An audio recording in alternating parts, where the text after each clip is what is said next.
And what is your name? Sandra and Delgado. And how old are you? I'm 50 years old. Sorry. Try to lie.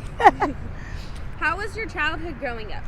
My childhood growing up was kind of not too good. I was brought up in like what you call a dysfunctional family. Very. Hey Sandra, so it's been a few months since I've seen you. How have you been? I've been okay. How are you? I'm doing good. So you moved out of the encampment, correct? Yes. There's too many problems going on over there. Just too much negativity. I don't like to be involved in stuff like that. I already did all that. And did you get into a organization home or housing? I went to the navigation center, and then I ended up getting kicked out of there. And how did you get kicked out? I got into a argument with this white girl, and somebody got in it, and I ended up fighting with the other girl. So they kicked me out. Me and my dog. Poor thing. The only reason why I went there was because of my dog. You know, because they would give her shots, and plus we'd have somewhere to stay. I didn't have to keep her on the streets. You know. And how was the process of getting into the navigation center? Was it pretty clear and easy? Yeah, it was because I kind of like pushed my way in there. You know. Yeah. And I had a friend that was with me, and he kind of pushed too, and so it was like real quick, you know, because they were like, well, we got a bed, but you got to get the dog shots, and you can't get that done today, so come back tomorrow. I was like, no, I'll go over there right now and get the shots done, you know. So he went over there, demanded that they give my dog her shots and stuff, and then they got me in that same day. Mm-hmm. And how long was the process for everything before you got your dog the shots? Was it like a few weeks? No, just a day. Just a day? Yeah, that same day I went in. And was there like a time expiration on when you had to leave the navigation center, or was it pretty permanent for you? It would have been pretty permanent had I not got into it with that person. I didn't like that person anyways, you know. It's just sad though because she was defending something she don't even know what she's talking about. Like none of her business, you know. And was it a worker or another resident? It was another resident, but she was like supposed to be my friend, but yet she was defending somebody else, and I was like, you know, whatever. You don't gotta be yelling out here in front of staff. We could go in the bathroom and take care of it, you know, in our own way, you know. You don't. But she's yelling in front of staff because she already know we go in the bathroom. It's curtains for her.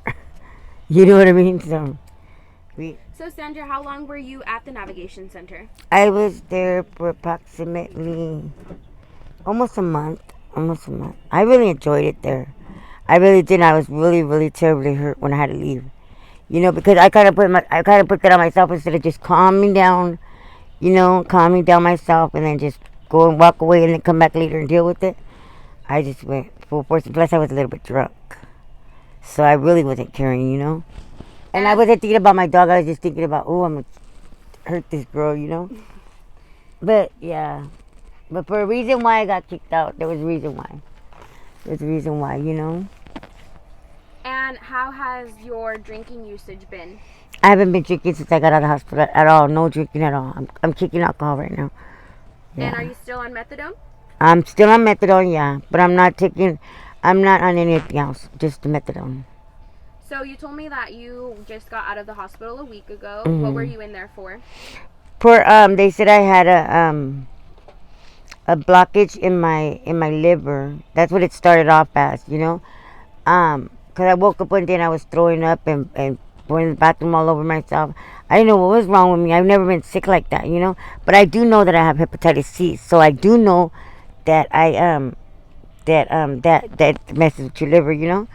And I've been out of jail for a long time, so usually when I was back and forth to jail, my liver had time to rejuvenate itself and come back together. But now my what do you call those? Kidney? My kidneys are messed up too now. Everything's messed up in my body now. So I don't even know if I'm gonna live 3 weeks, 4 weeks. What's I don't know. I had a follow-up appointment today. I didn't even go. How did you contract hepatitis C? I contracted hepatitis C. It was either when I was in prison, getting brand new tattoos and stuff like that, or slamming dope while I was in prison. Either or, yeah. So how do you feel about the news of your kidneys kind of failing and... It's scary. It really is scary to me because, you know what, I've never been sick like I said. I mean, like the worst thing that ever happened to me is when I had my babies, C-section. I've never had a broken arm, never had nothing, And it's like, it's scary. It's scary because I like watch my life like just flash before me, you know? Yeah. And I don't want to die like that. Does your family know about your condition and how it's worsening? Yeah, yeah. Oh, I just have my aunt and my cousins here. Yeah. My grandma just passed away. Sorry It to was the hear that. family that I do have, they do know, yeah. And are you receiving any help from the hospital or organizations? I'm taking my medication, like whatever they gave me, but I was supposed to go in for a follow appointment today, and I didn't go in. So I'm gonna go do a walk in tomorrow to urgent care or whatever. Do you think that you're scared to go in? Yeah, I am. 'Cause I'm scared for them to tell me to get on that I have to do dialysis. So, where do you see yourself now that your condition is kind of worsening? Do you see yourself living to the best of your ability for the time you have left? Yeah, I'm done with drugs and it just like I don't want none of that. I just want to live the rest of my life out drinking water. I should have took that advice before and drank water a long time ago. Cause I never drank any water. I never. And not even when I was in jail would I drink water. I wouldn't do none of that. And what do you think the most important thing you've learned so far since your condition has been worsening? That I can stop doing drugs. That I really could stop doing drugs on my own without having to. I mean, I didn't have to be forced to do it. I could have did it on my own anyways. So do you think that everybody will do it on their own when they're ready to get off of drugs? I hope so because I don't think that anybody wants to be sick like this. It's just an ugly feeling. Like I said, look at my legs, how big they are. When I got to the hospital, they were like this big. My hands, now they're just now going down. But look at my arms, how thin they went down. Like it's like everything was just full. I didn't have no water. I didn't have no water.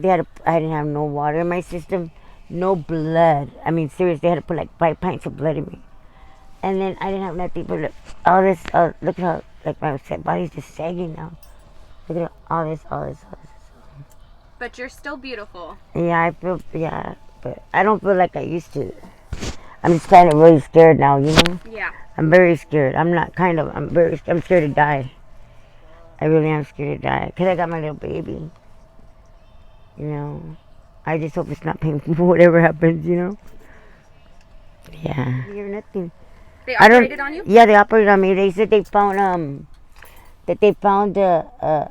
first they said they found a coil. A coil in my liver, right? Mm-hmm. How big But was it? It was like this little coil, like about this big. Okay. So what they did is they put a stent in it, Mm-hmm. so it could still flood through. But they said my kidneys are shot too. My everything shot. My high blood pressure. My whole body was just down. Like I had no salt in my body. I had nothing in my body. Nothing, like just dry shell. My lips were so full of dry. I mean, I had extra skin on top of skin. It was crazy. And then they wouldn't let me eat nothing for the first couple of days. So they gave me maybe like three ice chips. That's it. And I couldn't drink nothing or couldn't eat nothing. So you only went through one surgery, or did they have to do multiple? No, they were gonna do another one because they still see but he did an ultrasound and he didn't see that coil anymore in there. But how could a coil get in there? I mean, he said it was like a coil in one of my what is that called again? Kidney? Yeah, in one of my kidneys there was a coil. Like, where did that coil come from? You know, like what the fuck? So with your kidneys failing, did they say that is a combination of your drinking and your drug use, or just It's everything? all my drug use. Yeah, the drug use, my drinking. Mainly, that's the main source of it. You know, I mean, I guess I've had hepatitis C since 1988, Mm-hmm. and you knew that I had it because I told you that I had it. You couldn't they brought my blood and stuff. It never showed up in my blood or anything. Like never. My liver was always in good condition. But you only knew because I told you I had it, you know? And I tell everybody that I have it because it's only fair that you let people know that you're living with, because, I mean, you can't get it unless you share blood on blood, but still, you want people to know, you know what I mean? And I don't have periods or anything anymore, so. In prison, they're really skeptic about that shit. Everybody's running around like, oh, they're so clean, and out here they're doing crazy stuff. Yeah, but you gotta go by the prison rules. So I've always told everybody I've never been ashamed of anything that I got. 'Cause anything that I mean, that's mainly the only thing I have is the hepatitis C. You know, and I'm not ashamed of nothing that I've done. You know, everything that I've done. It's always. I mean, I used to be embarrassed about it. I'm not embarrassed about it no more. I used to be embarrassed to tell people I had hepatitis C. Cause they're like, you know. But it was from doing tattoos and slamming dope in jail, using other people's needles and stuff. I got AIDS or something, you know. Yes, you could have gotten a lot worse than hepatitis C. Yep, yep. And at that time, the girl that they caught with the Hep C and the AIDS in her bottles, because she was pouring her ink back in her bottles instead of disregard. And they gave her 25 to life for that. Wow. Yeah, they ended up giving her 25 to life sentence for that because she was doing tattoos with people that had AIDS and then pouring their ink back in, and that AIDS virus can live in that ink for. It's a hot area. It can live there forever, basically. So she knew that because she was a mentor. She was a AIDS mentor, so she knew all that. She was doing that Willingly. Yeah, willingly, and that's not right. Because some people don't know that. Yeah. So, can you tell me a little bit about your prison experience? My Other than the hepatitis? my prison experience, I had fun actually in prison. I felt secure there. I felt like I was at home, because when I first went to prison, when I first started going to juvenile and stuff like that, it was because I wanted to get away from my uncles, and then two of my uncles were molesting me, and the Catholic priest was molesting me at the same time. So I was trying to get away from them, you know. Yeah. So I started going to juvenile hall and stuff like that, and then finally when I went to prison, I just kind of made myself comfortable, and that was it. Ooh, thank you. And so I was very comfortable there. I felt like that was my home away from home. Just like in YA and juvenile hall, I always felt safe in the places. I knew that wasn't nobody gonna harm me there. Do you feel like the people in prison were more trustworthy than the people on the street you've met? Yeah, the people in prison are more different. Their personalities are different. The ways that they carry themselves, it's different. Like out here, nobody respects nobody. You know what I mean? I had to learn that the hard way. But I mean, I used to be like, I didn't respect anybody. I was mean to everybody, bully everything called. But I was bullied as a kid. You know what I mean? Yeah. I was bullied in elementary and stuff like that. Talked about because of my family, the way they were and stuff. And I used to be embarrassed. You know what I mean? I used to be very embarrassed because we were on drugs. We were all on drugs, and I used to go to school all dirty. And so I said, I'm not going to school no more. I'm going to start going to juvenile hall. Juvenile hall, they don't care what you look like. You wear the same. You know what I mean? Yeah. So that's where I felt safer at. And my grandma was there when my uncle was molesting me, and when he raped me, she was there too. And she didn't try to protect me, so I didn't trust her no longer. Yeah. Did anybody ever try to protect you? No. My mom said you probably threw yourself at them, and then because her boyfriend tried to do the same thing one time, and I told her about it. She's like, "Oh, you probably asked for it and all this." My mom, I didn't know my mom at the same time was molesting my brothers. I didn't know that. But they were molested somewhere down the line. So I would like to one day eventually find out what went wrong with them, because I don't know my grandpa. He was never around. So I want to get to the bottom of that one day. And do you still have any contact with your mother? My mom passed away already. She passed away at 43. A cirrhosis of the liver. Yeah. What about your brothers? I talk to my sisters every now and then. There's 12 of us. Well, there's 11 of us now. I don't contact them too much now that I know my kids. I contact more my kids, you know. But I feel like really separated from my brothers and sisters. 'Cause I've always been on my own, you know. Yeah. And the last 5 kids, I've always been close knit, you know. Yeah. What do you think your childhood would have been like if you weren't molested and men weren't really a part of the picture? I think if I was able to be adopted out like they were, I think I probably could have got adopted out into a better family. Like I think I could have been some, you know, done something with my life. But I can still do that now, you know. Now it's never too late, you know. I just signed up to go back to cause I never did go to no high to I graduated from 8th grade, And so I just signed up to go get my diploma. Yay, congratulations. Yeah, so I want to get my diploma. I know it's going to take me 4 long years because I don't have no credits for high school, you know. But that's what I want to do. I really want to do that. I want to accomplish something. Yeah, I want to accomplish that at least, before I pass away or whatever. And that's something to get your head off of everything else that's going Yeah. on. But if they put me on dialysis, I don't think that I can. I don't think that I'm going to last very long on that. So what are your thoughts about your condition? How do you feel that you may be reaching the end? I'm scared. I'm just scared. I'm scared because I never thought that I would get sick like this, you know. But you do have a supportive friend, and you have me as well. Yeah. And I got my family very supportive too. That's good. I'm just hoping that I don't have to do dialysis. Yeah, I am. I'm very scared. Do you feel like you have faith that things can turn around for you? I don't know at this point because it's like I destroyed my body so much. Like I had nothing in my body when it took them like 5 or 6 hours just to get these IVs going. You know, it's like nothing. I had nothing, no salt, no water. I was totally dehydrated. I was just like totally gone. Look how skinny I am, just like fucked up, you know? It's terrible. Yeah, your comparison video that you watched, you did say you looked a lot different. Yeah, I looked a lot different in that video. Now I'm like all thinner and older now, I think.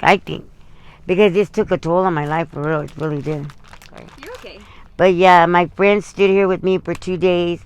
My little Mexican friend, he was the greatest. Bodine tried to stay. He couldn't watch me lay up like that, be sick, you know? Yeah. They bought me all kind of stuff and tried to make me. I didn't eat for 8 days straight. I couldn't eat. Were you drinking at least fluids? I was drinking those right there. They were making me drink those Sueros things. The Suero thing. But I don't think that was helping me. I don't think so. I had to go to the hospital. I really did. So finally I just decided I'm going to the hospital, Blanca. So I covered her up and I snuck out there in the middle of the night. And I know when she see me again, she was going crazy. She was pulling Bodine down the street trying to get to me, you know. She's never been separated from me. Yeah. Yeah, so I know she's going crazy. And you know what, it really hurt me to have to leave her like that, but I had to go take care of myself, because if I didn't, I would have died right here. And she wouldn't have anybody. She wouldn't have anybody, yeah. So I had to go. I had to absolutely go. And I just want to put it out in the video that is her dog that she is speaking about. Yeah, I'm not talking to her. There's somebody there. She's over here somewhere, yeah. She's laying under the covers. She likes to stay under the covers a lot. She's very cold all the time. But look how wrinkly my hands are getting. Look at her, just all wrinkly. I'm going to take a shower right now. Get all this stuff off me. But when I first got out of the hospital for 3 days, I just laid here. I couldn't move. We just laid here, me and her. Right now, I'm going to get up, take a shower, wash my hands, and make us some homemade tortillas with some dismeal meat. You know, we're going to eat something good. I've been wanting to learn how to make homemade tortillas, that's why. That's fun. Yeah, because my grandma, my aunt said that my grandma always made homemade tortillas. But I never got any. I was always locked up. But I think this was a good eye-opener for me, and I think that had this not happened for me, that I'd probably still be all high and going crazy, you know? Yeah. So maybe this is what it takes. Maybe this is what it's going to take for me to change, because I haven't used since I got out. I haven't used not one drop of alcohol, not one drop of nothing. Does your body feel differently towards those things? Like when you see somebody drinking alcohol, is your body... Crave it? Not crave it, but does your body kind of steer away from it? Like, that's just disgusting. Yeah, that's how I feel now. But I'm still sick. I'm still kicking the alcohol. And it's alcohol is the hardest thing to kick. You know, it's just like kicking heroin or methadone. But they didn't give me nothing for the withdrawals on alcohol. That's what I don't get. Yeah. They were supposed to give me something for at least to kick the alcohol. They wouldn't give me nothing in the hospital for the methadone, but they were giving me, what is it called? Clonopins for alcohol in there. But when I got out, they didn't give me nothing for the alcohol. So now you're just kicking So now I'm feeling it. Now I'm starting to feel it, and it don't feel too good. But I'm gonna hang out. Yesterday I wanted to drink so bad, Yesterday, I said, I'm going to drink me a bottle today. Forget it, you know? Yeah. But then I said, no, I'm going to kill myself. That's just shortening my days one more day less. No, I'm not going to do it. Savage's ring. He dropped it. I found it. It's been through this whole place. Do you have anything to say for anybody that was asking me where you had been and anybody that had watched your video, because you did see it got a lot of views? Yeah, I just want to say that if your life is not in turmoil now and you're drinking and doing drugs and you got a chance to stop, you should stop. Because it's not fun it's not a ball of cherries to be in the position. I'm totally terrified of what's going to become of me or my dog, now. Yeah. It's just something I've never been through. This is something I've never, ever been through. And I'm terrified. I've always been terrified to die, That's a very, very big fear. But I've always thought that I would die, like to bullet to the head or something. Something vicious like that, Yeah. But, I mean, just like they said, if you go while we're operating, you just go to sleep, Sandra. You're not going to, it's not like you're going to be in any pain. You'll be in no more pain, Yeah. But Thank you so much for talking to me, Sandra. Okay, thank you.